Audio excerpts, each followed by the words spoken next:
Eto na ang chicken teriyaki ni Andrew's Kitchen.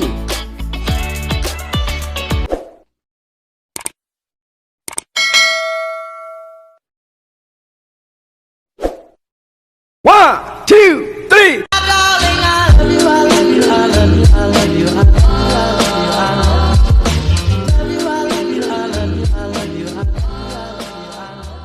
Ay ka-kitchen, sa magandang araw sa inyong lahat dyan. Welcome to Andrew's Kitchen. Ngayong araw na ito, isang simple na dish ang ating ipiprepare. Ito'y napakasarap.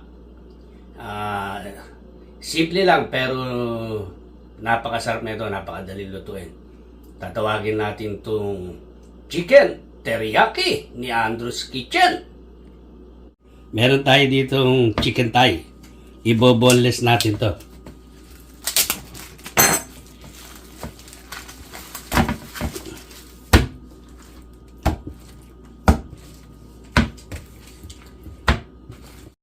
Simple lang natin to tatanggalan ng bones, ka-kitchen. Makakapa natin yung buto na ito. Ito yung buto niya sa gitna. Ang gamit natin dito, maliit na kutsilyo lang. Iwain lang natin yung gilid na yan. At iaangat natin itong buto. Ayan.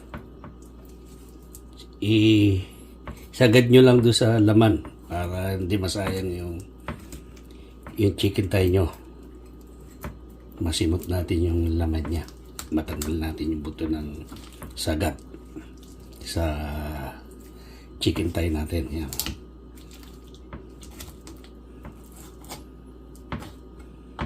Ito na yung nakuha natin laman ng chicken thigh.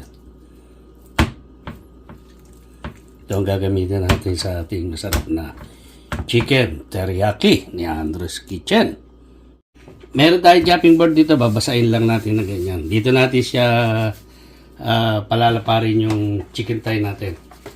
Lalatagan natin siya ng plastic wrap. Ayan. At saka natin iwain ito para madali. Ayan. Lalagyan natin itong chicken thigh natin. At meron tayong hammer dito. Ngayon kung wala kayong hammer, pwede rito yung bote. Kumuha lang bote. Ayan o, gaganyan lang natin. Ayan, para malapad yung chicken thigh natin. Magandang tingnan pag pinirito natin.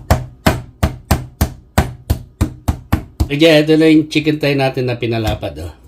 Ngayon dito maglalagay tayo ng paminta. At iaano natin siya sa paminta asin. Ayan. Irarab natin ng asin lang sa paminta.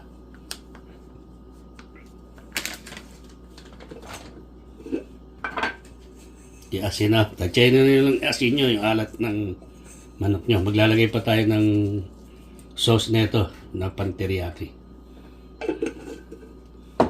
Ayan. Gaganyan lang natin.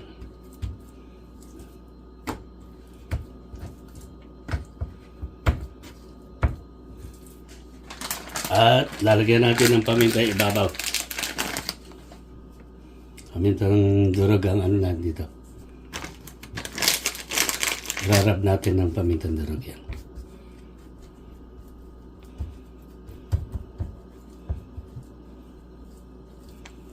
Lagyan din natin ng asin.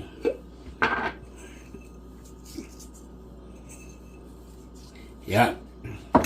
Ready na i-fry natin to. Papupulay lang natin to. Nagpiprito na tayo ng chicken thigh natin. Kaya kitchen, ito na yung pan natin. Nagpainit na tayo. Maglalagay tayo ng konting oil lang. Para hindi malunod sa mantika yung chicken thigh natin. Para madali siyang pumula. Okay, ito na yung thigh natin. Oh. Lalagay na natin sa... Yan. Tatlo lang yung lalagay natin para hindi siya overload.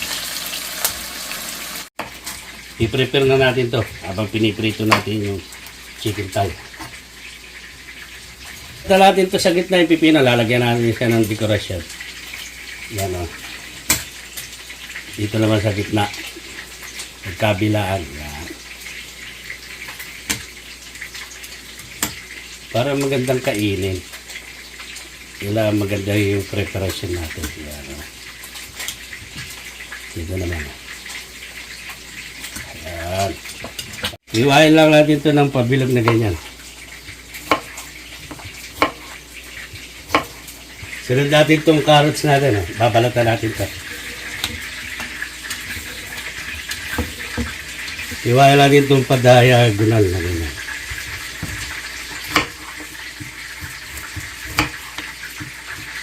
Carrots natin. Iwain natin ito ng manipis.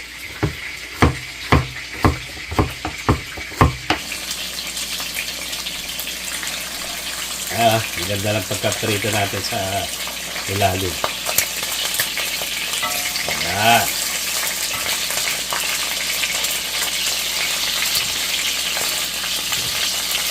Ayan o. Ang ganda.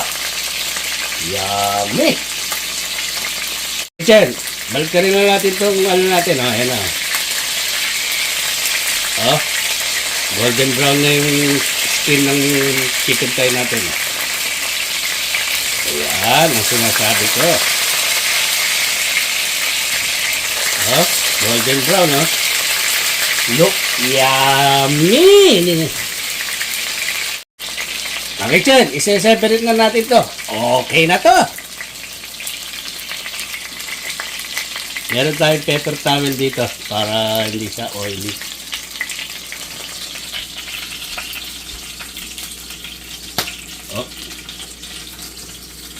Ganda lang skin niya. Okay. Gagawa na tayo ng teriyaki sauce. Meron tayong soy sauce dito, 1 cup. Meron tayong apple cider vinegar dito. 1 tablespoon lang. At brown sugar, half cup. Meron tayong garlic na tinatad natin, Ayan, Di bali, 4 na butil to. Ayan, mas masarap kung maraming garlic. Meron din tayong ginger na kinaskas. Ayan,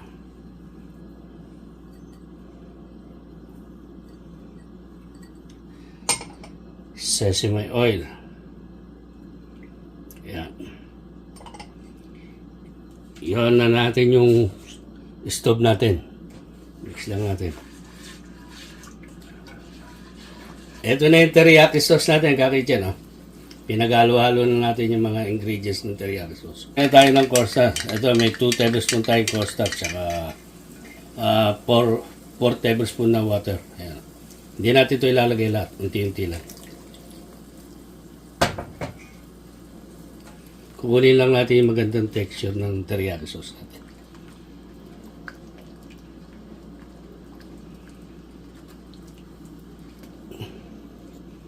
Ito, ganitong texture ang hinahanap natin. Hindi siya, ang sarap. Manamis-namis siya na maasim-asim. Na may lasang luya at saka bawang. Dito natin ididip yung chicken natin. Ayan.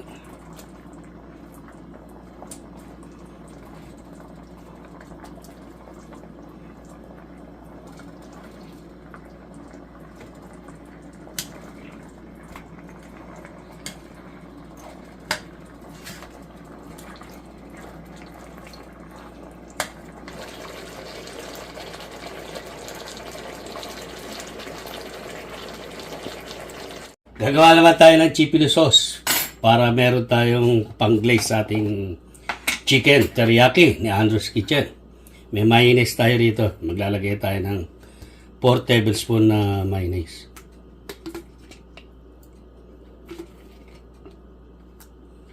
Yan.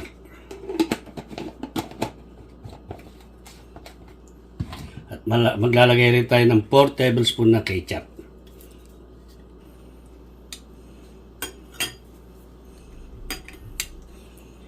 Ito na yan natin. Kailangan balance din yung ketchup natin at mayonnaise. Parehas lang silang dalawa. Kung gaano karami yung mayonnaise, ganun din karaming ketchup natin. Okay, ito na yung chipoli sauce natin. Pinagsama lang natin yung ketchup at saka mayonnaise. Hindi na tayo naglagay ng sugar. Ngayon, kung gusto nyo maglagay ng hot sauce, pwede rito.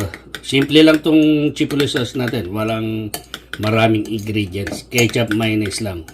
Banana ketchup ang ginamit natin.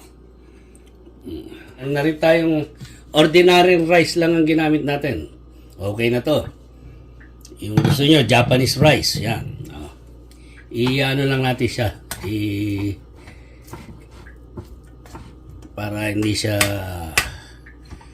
magdikit-dikit. Parang Japanese rice din. Ayan. Magpi-plating na tayo. Maglalagay tayo rito ng kanin sa ating bowl. Rice in a bowl. Ni Andrew's Kitchen. With teriyaki.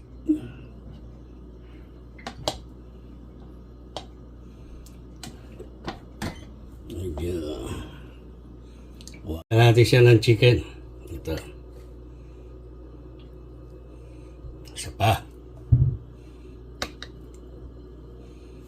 Lalagay tayo ng carrots. Ayan ha. Lagyan natin yung gilid at cucumber.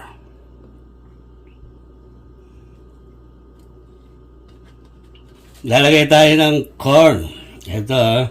Dito sa gilid naman dyan. Look at that.